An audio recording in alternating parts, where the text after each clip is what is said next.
안톤 파블로비치 체호프 창작 2기입니다.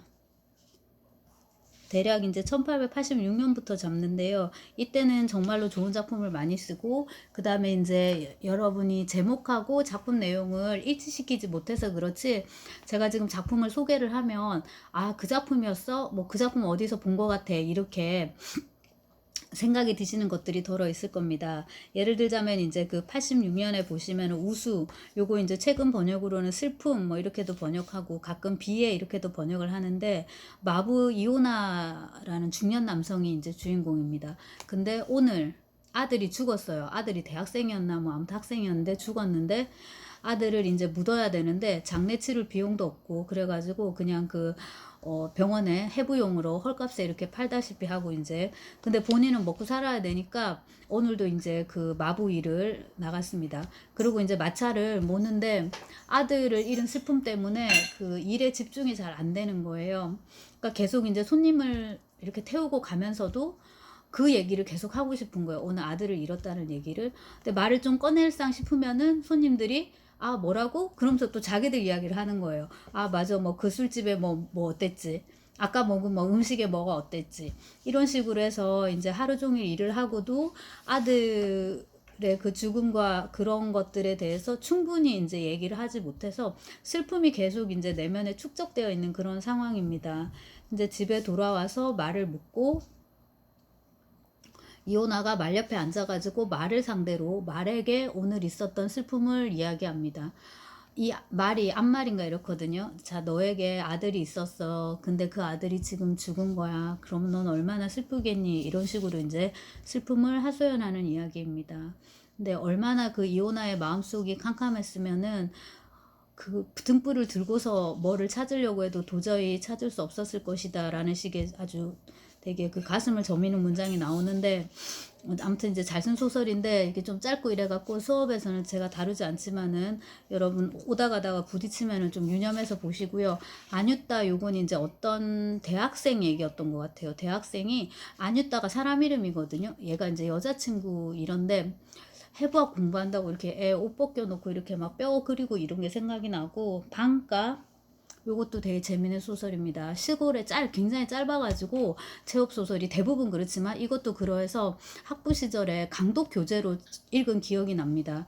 방가가 이제 2반의 애칭인데, 이런 꼬마가 있습니다. 꼬마가 있는데 이제 너무 가난해가지고 얘가 이제 할아버지랑 둘이 사는데, 요즘 같으면 조선 가정 뭐 이런 건데요. 할아버지랑. 근데 이제 힘드니까 할아버지가 얘를 저기 도시로 보냅니다. 그러면서 이제 갓바칠 이런 것 좀 배우라고 이제 보내고 입 하나 더는 거죠. 근데 방가가 너무 힘든 거예요. 그래서 시골에 있는 이제 할아버지한테 열심히 편지를 씁니다.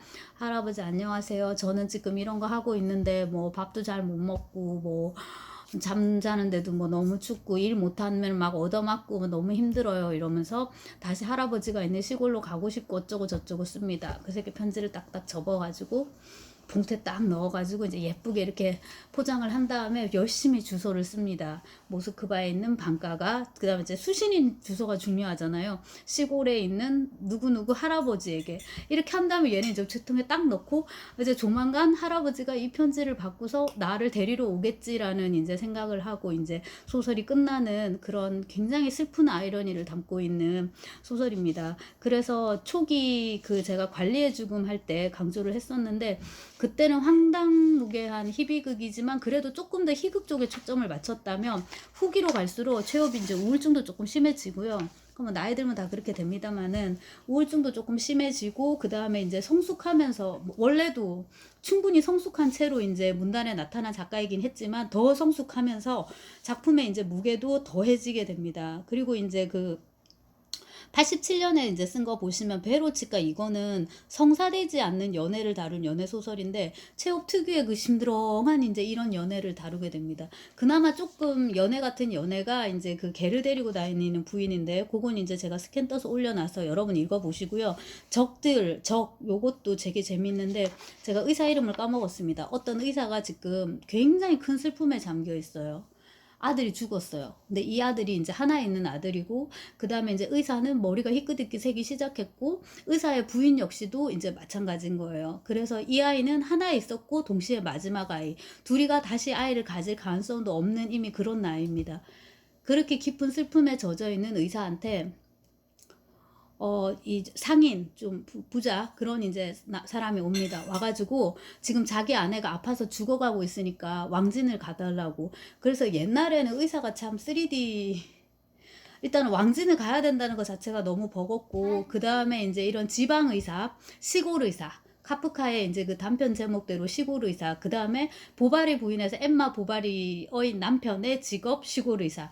그래서 이 지방 의사가 그 굉장히 소설 속에서 많이 다루어지는데, 여기서도 그랬습니다. 그러니까 얘들이 인텔리긴 한데 지식인이긴 한데, 근데 좀 지식인 치고는 중인 계급에 속하는, 그리고 이제 자산이 있어야 되는데 자산이 없는 거잖아요. 자기들 손으로 일을 해야 되니까. 그 와중에 지금 한밤중인데 자기가 이렇게 아들을 잃어버리는 큰 슬픔을 겪었음에도 불구하고 고객이 가달라고 하니까 가지 않을 수가 없는 거예요. 근데 자본의 논리이기도 하지만, 여기서 이제 최우표가 강조하는 것은 지식인으로서의 책무의식, 책임감, 이런 겁니다. 내 슬픔이 아무리 커도 지금 환자 보호자인데, 환자 보호자가 와서 저 환자가 죽어간다고 하니까 가지 않으면 안 되는 거예요. 그래서 이제 굉장히 괴로운 와중에도 타고 갑니다. 근데 이제 이 소설의 핵심은 그 다음인데, 도착을 했더니 그 죽어간다는 환자는 실은 바람이 난 거예요. 그러니까 유부녀인데 바람이 나가지고 다른 남자랑 도망을 가버린 거예요. 그리고 이제 이 의사를 부르러 왔더니 남편은 그 사실을 지금 깨달은 거예요. 그러니까 막 붕괴를 하면서 아내의 배반을 막 탓하고 그 뭐라 해야 되나, 상간남에 이제 배은망덕을 탓하고 막 난리를 치는데, 한편 이 의사 입장에서는 너무나도 속상한 거예요. 자기는 그 큰 슬픔을 지금 이기고서 여기까지 왔는데 도무지 환자는 어디 있냐고. 그래갖고 두 사람은 이제 원수가 돼가지고 적이 돼가지고 이제 헤어지는 그런 이야기입니다. 굉장히 감동적인 역시나 소설이고요. 88년에 쓴 소설 중에 거기 스텝 초원이 요게 하나가 있고, 요게 제가 줄거리조차 잘 생각이 안 나는 굉장히 중요한 소설. 어린아이가 삼촌인가 이렇게 해갖고 이제 스텝을 따라서 쭉 여행을 가는데, 특별한 스토리의 진전 없이 이렇게 이야기가 전개되는, 그래서 요거를 읽으면은 아, 최호분 긴 장르가 감당이 안 되는구나 라는 이제 느낌이 들고요.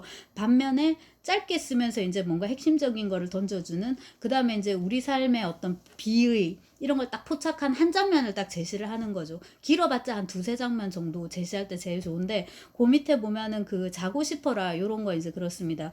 졸려라고 제가 아마 같은 소설을 이렇게 쓴 것 같은데, 여러 자료를 참고를 하다가 그 88년 작품입니다, 여러분. 요거는 이제 역시나 제가 주인공 이름은 잃어버렸는데 어린 소녀가 있어요. 그러니까 옛날에는 이제 입을 덜어야 되니까 애들이 조금만 자라도 이렇게 여자애들은 식모로 많이 보내고, 이제 남자애들도 이런 이제 상인 밑에 무슨 점원이나 조수 이런 걸로 이제 많이 보냈었는데, 여긴 여자아이 얘기입니다. 그래서 얘가 이제 어느 부잣집에 들어가가지고 우리식으로 말해서 식모살이를 하는 거예요.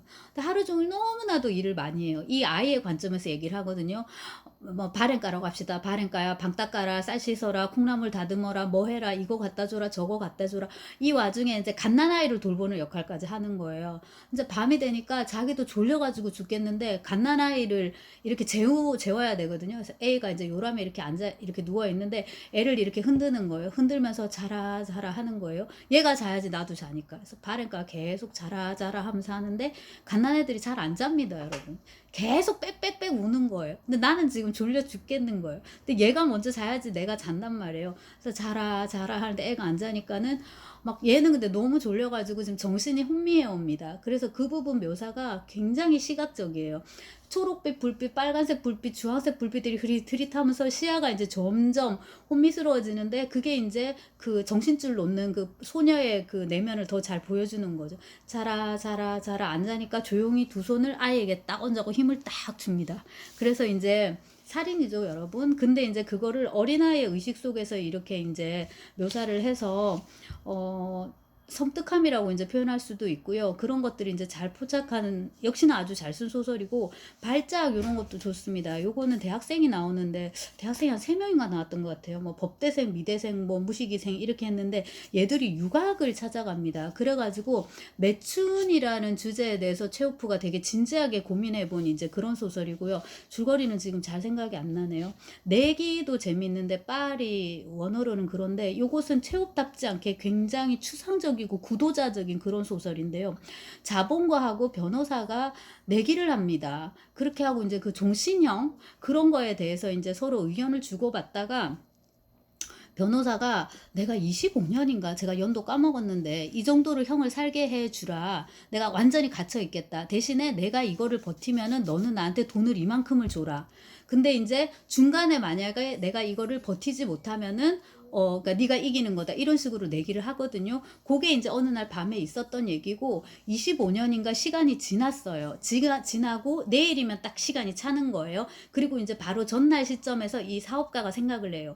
25년이라는 20년이었나 봐요. 20년으로 합시다. 20년이라는 시간이 있었는데 그동안에 나는 사업을 하고 잘못하고 해서 말아먹고 막 지금 저기 파산 일보 직전인 거예요. 근데 이제 그에 반해서 이 변호사는 안에 갇혀 있었잖아요. 그러니까 얘는 망할 것도 없는 거예요. 그러니까 얘는 지금 어 그냥 아무것도 손해 본 게 없고 나는 지금 왕창 망하기 일보 직전인데 바로 내일인데 내일이 되면은 이 사람이 내기에서 이긴 거기 때문에 자본관 이 사람한테 어마어마한 돈을 줘야 되는 거예요.